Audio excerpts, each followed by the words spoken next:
Hello everyone, I am Simone and welcome to my channel. Today we are going to talk about the Tamil communities of Sri Lanka. Under this broad topic we will be covering the following: their composition, number and location in the country, the history of the main groups, discrimination and civil war, diaspora, the main cultural and linguistic aspects that distinguish them from other Tamil groups outside Sri Lanka, and current issues. Let's start by pointing out that Tamils of Sri Lanka are the second most populous Tamil community in the world after India. According to the last census, conducted in 2012, their number was about 3.2 million out of a total population of 20.2 million. Their presence is deeply rooted in the territory and in the history of the country. As we will see later in the video, despite their geographical proximity to India, the importance of Tamils of Sri Lanka is also seen in their remarkable cultural and linguistic peculiarities. We do not know exactly when the first Tamil groups arrived on the island. However, according to anthropological and archaeological findings, Tamils have been continuously present in Sri Lanka since at least around the 2nd and 3rd century BCE. The Tamils in Sri Lanka are divided in two main groups. The first comprises the Sri Lankan Tamils, also known as Ceylon, Jaffna or Ilam Tamils. In this video, this group will be referred to as Sri Lankan Tamils for convenience. They are the descendants of the first Tamil-speaking groups who migrated from South India 1,000 years ago. The second group is made up of the upcountry Tamils, also known as Indian or estate Tamils, descendants of more recent immigrants who arrived here during the British colonial period. Both groups are predominantly Hindu, with an important Christian minority, result of centuries of Portuguese, Dutch and British dominations. There also exists a significant Muslim population in Sri Lanka of about 1.9 million people who are Tamil native speakers, called Moors. However, they are not associated with the Tamil minority by the Sri Lankan authorities. The distribution of Tamil communities in the country is not homogeneous. Although they are located in every corner of the island, most of them live in the northern, eastern and central provinces and in the city of Colombo. Two-thirds of the total 3.2 million Tamils of Sri Lanka belong to the Sri Lankan Tamil group. This accounts to 2.3 million people. The upcountry Tamils constitute the remaining 840,000. The presence of the different Tamil communities in the territory reflects their past. The Sri Lankan Tamils group is mainly located in the central and northern regions of the island, mainly on the coasts. Here, the strong Tamil presence, in addition to the geographical proximity to India, is the legacy of the influence exerted by the ancient Indian and local Tamil kingdoms. The upcountry Tamils instead live purely in the central province. They are in fact the descendants of those who were brought here by the British authorities during the colonial period to work on the tea plantations, and for this reason are also called estate Tamils. There are different theories about the arrival and settlement of Sri Lankan Tamils. Some archaeological discoveries would indicate the prehistoric presence of ancient settlements in the northeastern and northwestern coast of Sri Lanka, with many similar finds in southern India. However, as said in the introduction, the earliest historically verified finds date back to the 2nd and 3rd century BC. Over the next centuries, there were numerous cultural and commercial exchanges between southern India and Sri Lanka. The great Tamil kingdoms of India became closely involved in the island's affairs. That culminated with the direct control of Sri Lanka during the 10th and 11th century by the Chola dynasty. In the early 13th century, the Tamils in northern Sri Lanka detached from the Indian interference and founded the Kingdom of Jaffna, which lasted until the early 17th century when it was defeated by the Portuguese forces. During the Portuguese, Dutch and British colonial period, Tamils continued to constitute the majority in the northern and eastern parts of Sri Lanka, with the continuous migration of newcomers from southern India. By the time of Sri Lankan independence in 1948, Tamils, both Sri Lankan and upcountry Tamils together, totaled over 18% of the population.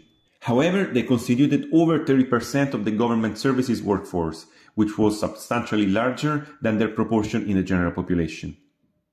After the events of the Civil War, their numbers and their presence in the public arena is quite different, and today Sri Lankan Tamils comprise 11.14% of the total population. The upcountry Tamils, or Indian Tamils, are the descendants of South Indian labourers first sent here during the British colonial period in the 19th and early 20th centuries. The first batch arrived in 1827 upon recruitment of labourers from the central southern districts of Tamil Nadu by Sir Edward Burns, the British governor in Ceylon, to work in the tea plantations in the central areas of the island. Until the recent past, they remained confined to the same regions and employed in the same sector as their predecessors. This resulted in them being culturally and geographically isolated from the other Sri Lankan Tamils. After independence in 1948, with the Sri Lankan government engaged in a growing Sinhalization of the country, the upcountry Tamils were not seen as Sri Lankans because they had Indian ancestry. For example, just a few of them were granted citizenship. This resulted in most of the upcountry Tamils continuing to live in the tea states without official status. In 1964, Sri Lanka and India signed an agreement to define the destiny of the upcountry Tamil community, that was counting then about 1 million people, with the goal to repatriate some of them to India while granting Sri Lankan citizenship to the others. The repatriation process was very slow, and many of those repatriated to India were not able to find their roots and had to start their lives afresh as foreign migrants. They were affected by underdevelopment issues in a country that had been alien to them for the last 200 years. The living conditions of those who stayed in Sri Lanka were not any better either. Here, the upcountry Tamils remained the poorest among all ethnic groups. After the events of the Civil War and the only partially achieved repatriation schemes with India, the upcountry Tamils comprise today 4.12% of the population of the country. After the independence from the United Kingdom that occurred in 1948, the first Sri Lankan Prime Minister, Stephen Senanayake, assured the Tamil minority that it would not be discriminated against. However, soon the idyllic promises broke. The growth in Sinhala nationalism contributed to the discord amongst the Tamils and resulted in further discrimination and isolation of the Tamil minority. That culminated in 1956 with the Official Language Act, commonly known as the Sinhala Only Act, that made Sinhala the sole official language of the country, replacing English. The idea of a separate Tamil state gradually emerged among the Tamil political organizations and became dominant in the late 1970s. In this period, several resistant groups formed what later became known as the Liberation Tigers of Tamil Eelam, commonly known with the acronym LTTE. With the Sinhala-led government intent on cracking down on Tamil autonomy demands, groups from both communities moved towards extremism, and it was just a matter of time before violence broke out. In this period, upcountry Tamils, who had not previously been involved in the troubles, came under Sinhalese attacks. Extremist actions were increasing, and in the months of July and August 1983, intercommunal violence reached a new pitch of intensity. The state-backed Sinhalese mobs turned on Tamils during the events of the Black July. Tamils began to leave the country as refugees, resulting in an exodus of close to 500,000. As the government tightened its counterinsurgency campaign in the north, all Tamils were seen as suspects, with the result that thousands of Tamils were detained and tortured. The situation rapidly deteriorated when the Indian peacekeeping force that was stationing in the island since 1987 had withdrawn in 1990. Fighting between Sri Lankan government forces and Tamil resistant groups continued. Among these, the LTTE gradually got a position of dominance, with an increasing support from India and abroad. It had then grown from a small guerrilla group to an organized militant movement, with large amounts of funding received from Tamil communities in the West and taxes directly collected in the areas under the LTTE control. Its highly feared fighters were also responsible for terroristic attacks and for the assassination of political leaders, including the Sri Lankan President Premedasha and the Indian Prime Minister Rajiv Gandhi. In the 1990s, the situation on the island remained highly precarious, with peaceful phases alternating with escalation of tension and attacks from both sides. Between 2006 and 2008, fighting broke out again between the LTTE and government forces, and the Tamil civilians' position throughout the island remained highly vulnerable to violence. The increasing hold of Sri Lankan security forces in formerly LTTE-held areas saw widespread displacement and civilian deaths at the hands of both government forces and LTTE fighters. The violence reached its peak in early 2009. The LTTE was cornered in a tiny portion in the northeast of the country, when more than 200,000 Tamil civilians were also trapped. It ended with the Sri Lankan army launching the final assault on the area to annihilate LTTE. During this military operation, LTTE founder and leader Velupillai Prabhakaran was killed along with hundreds of civilians. The end of the conflict was marked by a great relief. However, hundreds of thousands of Tamils remain displaced, with thousands more killed or missing in the last stages of the fighting. Tamils of Sri Lanka have been affected by a deep diaspora issue, and their communities are scattered around the globe. They are mostly present in India, Singapore and Malaysia, English-speaking countries like UK, Canada, United States and Australia, as well as Western Europe and Scandinavia. Despite the discriminatory policies introduced by Sinhalese governments which marginalized Tamils in Sri Lanka, there wasn't much of a migration prior to the civil war. The rapid escalation of the civil war resulted in a mass migration of Tamils. The first group to migrate was made of educated professionals who moved mainly to Anglophone countries where they could easily integrate with high-ranking jobs. The first migration wave was soon followed by other segments of the community desperate to leave behind the horrors of the war and seek refuge elsewhere in the world. Their destinations were widespread throughout the Western world. Overall, the war events had driven hundreds of thousands of people out of the country. Among them, about 800,000 were Tamils.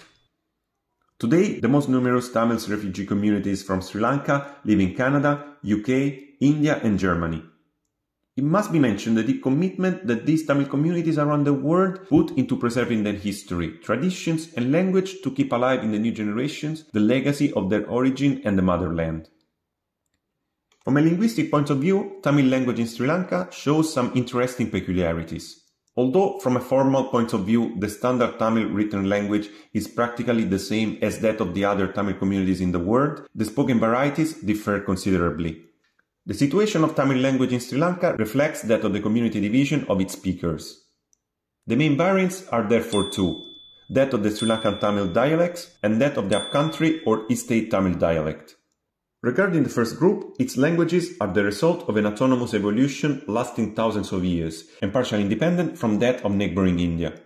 Over time, three major varieties emerged, that of Jaffna, Batticaloa and Nekombo.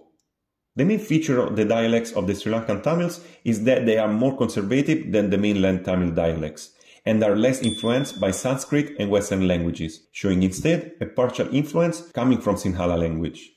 They retain many words and grammatical forms considered archaic or which are not in everyday use in India anymore. Nonetheless, they share some similarities with the southern dialects of Tamil Nadu. Regarding the second group, that of the upcountry or estate Tamils, the variety of Tamil language they speak is closer to that of India. That is certainly due to their more recent arrival in Sri Lanka when compared to the Sri Lankan Tamils. Their language is the result of the mix originating from the coexistence of different dialects spoken by the laborers taken here by the British from 1827 to work on tea plantations. On top of that, it was also influenced at different degrees by Sinhala language. Due to their isolation, the different Tamil language varieties of Sri Lanka are considered to be, at different extent, the forms closest to pure Tamil as they're not being much contaminated with other languages, although this is now gradually changing, mainly because of the Indian Tamil film's influence. In fact, Sri Lanka's Tamil film industry being relatively small, the Tamils of Sri Lanka are subjected to the influence of the nearest and largely massive Indian film industry, especially the Chennai-based one of Kollywood. The most important festivities celebrated by Tamils of Sri Lanka are Thaipongal, their festival as the community worship mainly God Murugan, and Puthandu, the Tamil New Year. These days they also celebrate Diwali or Deepavali and Shivaratri. Although the civil war formally ended in 2009, the situation for Tamils in Sri Lanka has only partially improved, with a large portion of the population still displaced.